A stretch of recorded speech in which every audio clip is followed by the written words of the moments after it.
ஆங்கிலம் கத்துக்கிறதுங்கிறது பள்ளி பருவத்துல அ ஒரு ஆர்வம் இருந்ததுனாலும், ஒரு சில நேரம் அத கத்துக்கிறதுக்கு சரியான முறையில் அத சொல்லிக் குடுக்கிறதுக்கு ஆசிரியர்கள் இல்லாததுனால, தடுமாற்றங்கள் ஏற்பட்டது உண்டு.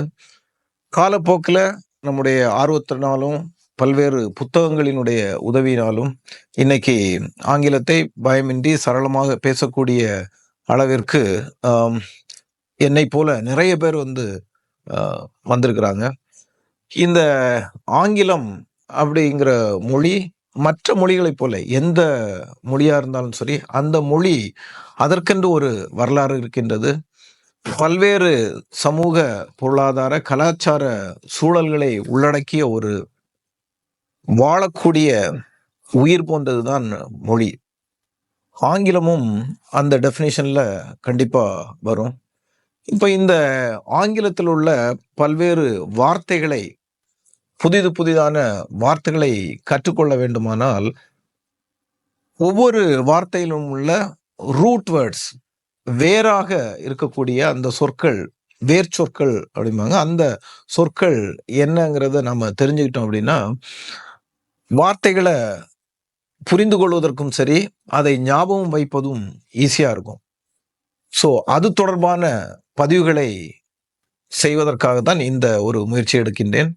இதுல முதல் பதிவா எளிதான வார்த்தை. ஏன்னா முதல்ல எடுத்த உடனே கடினமான வார்த்தை குடுக்க வேணாம்னு நினைக்கிறேன். எளிதான வார்த்தை, நாம அன்றாட வாழ்க்கையில் பயன்படுத்தக்கூடிய ஒரு வார்த்தை. வெல்கம். வெல்கம் அப்படிங்கிறது வரவேற்கக்கூடிய ஒரு வார்த்தை. இது எல்லா மொழிகளிலும் இந்த வார்த்தை இருக்கின்றது. ஸோ, இந்த வெல்கம் அப்படிங்கிறடைய வார்த்தையினுடைய வேர்ச்சொல் என்ன அப்படிங்கிறது, எப்படி அது வழக்கத்துக்கு வந்தது, எந்த வார்த்தையிலிருந்து வந்தது அப்படிங்கிறத பார்க்கும்போது, பழைய ஆங்கிலத்தில் இருந்து வந்த ஒரு வார்த்தையாகத்தான் தெரிகின்றது. இந்த வெல்கம் அப்படிங்கிறத 2ஆ பிரிக்கலாம். Will, WILL, will, come, COME, come. Will plus come is welcome. இது என்ன வில்னா என்ன நமக்கு தெரியும். வில் அப்படிங்கிறது கிராமர்ல வில் அப்படிங்கிறது ஒரு அ பயன்பாட்டில் இருக்கின்றது. அது தவிர அது பொருள் சொல்லா நவுனா நாம யூஸ் பண்ணும்போது, வில் அப்படிங்கிறது வில் பவர், மனம் சம்பந்தப்பட்டது. விஷ் பண்றது, அதாவது விரும்புறது. விரும்புறதும் will. I am willing to come, வர விரும்புகிறேன் அப்படிங்கிற ஒரு பொருளும் இருக்குது. டிசையர் அப்படின்ட்டு அதுக்கு இன்னொரு பொருள் கூட சொல்லலாம். ஸோ, இங்க இருக்கக்கூடிய இந்த வெல்கம்ல உள்ள வில் என்ன பொருள்ல வருது அப்படின்னா, விரும்புகிறது. அந்த பொருள்ல விரும்புகிறேன் அப்படிங்கிற பொருள்ல வருது. கம் அப்படின்னா வர்றது. ஸோ, வில் கம், ஒரு நபர் வர்றத விரும்புகிறேன், அதனால வெல்கம் அப்படிங்கிறது தான் இந்த வார்த்தையினுடைய பொருள். இதுல என்ன அப்படின்னா, இந்த கம் அப்படிங்கிற வார்த்தை, இந்த வெல்கம் வேர்டு ஒவ்வொரு பயன்பாடுகள்ல வரும்போது கொஞ்சம் ஒரு வித்தியாசமான வகையில் செல்கின்றது. Welcomed, you are welcomed, you are welcome சொல்லலாம். இல்ல ஈவன் வெல்கம்டு அப்படிங்கிற பயன்பாடும் இருக்குது. COMED, COMED. பொதுவா நம்ம ஸ்கூல்ல படிக்கும்போது ஒரு வார்த்தையினுடைய வேர்பினுடைய வினைச்சொல்லினுடைய பாஸ்ட் டென்ஸ் நம்ம சொல்லணும் அப்படின்னா ED ஆர் D சேர்த்துக்குவோம். ஸோ, அதுதான் லாஜிக்கலான இது. Language it's a combination of logical and illogical things அப்படின்ட்டு சொல்லலாம். ஒரு சில இது லாஜிக்கோட இருக்கும், ஒரு சில இது இல்லாஜிக்கலா இருக்கும். இங்க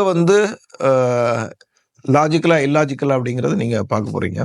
வெல்கம்டு அப்படிங்கிற வார்த்தையில கம் அப்படிங்கிறது பாஸ்ட் டென்ஸா வர்ற மாதிரி நம்ம எடுத்துட்டோம்னா, அந்த வார்த்தை கம் அப்படிங்கிற வார்த்தை தனியாக பயன்படுத்தும் போது அதனுடைய பாஸ்ட் டென்ஸ் கேம் அப்படின்ட்டு வருது. பட் வெல்கம்ல வெல்கம்டு அப்படிங்க ஒரு வார்த்தை இருக்கு. ஸோ, கொஞ்சம் இல்லாஜிக்கலா இருக்குது. இதை ஆங்கிலத்தில் இர்ரெகுலர் வேர்ட்ஸ் அப்படின்னு சொல்லுவாங்க. அதாவது லாஜிக்கல் பேட்டர்ன்ல வராத வேர்டுகளை இர்ரெகுலர் வேர்ட்ஸ் அப்படிம்பாங்க. இது ஒரு இர்ரெகுலர் வேர்டு அப்படின்னு சொல்லலாம். இதே போல உங்களுக்கு தெரிஞ்சிருக்கும், கோ அப்படின்னா போ, அதனுடைய பாஸ்ட் டென்ஸ் பார்த்தோம் அப்படின்னா வென்ட், ரைட்.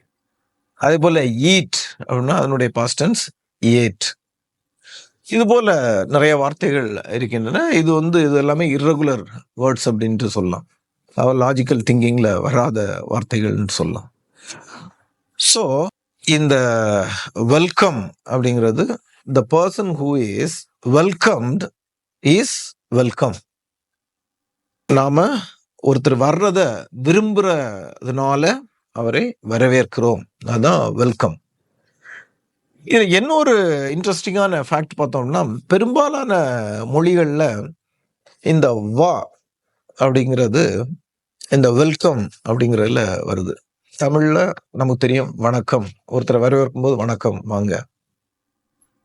அதே போல சமஸ்கிருதத்துல வரக்கூடிய வார்த்தை ஸ்வாகதம் அப்படின்னு சொல்லி ஒரு சில மொழிகள்ல சொல்றோம்.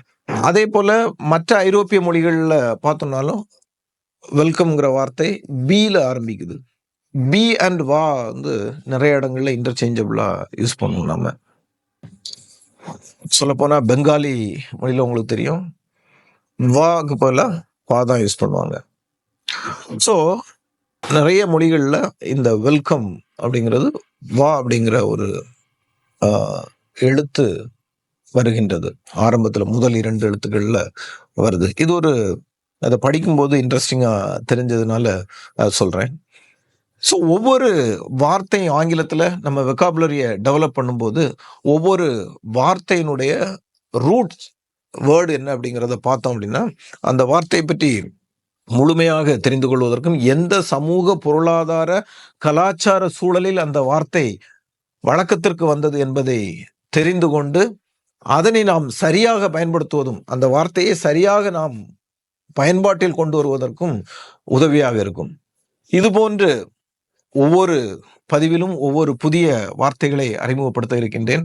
இது முதல் பதிவு என்பதால் எளிமையான இந்த பதிவிற்கு உங்களை வரவேற்பதற்காக வெல்கம் என்ற வார்த்தையை பற்றி பேசினோம்.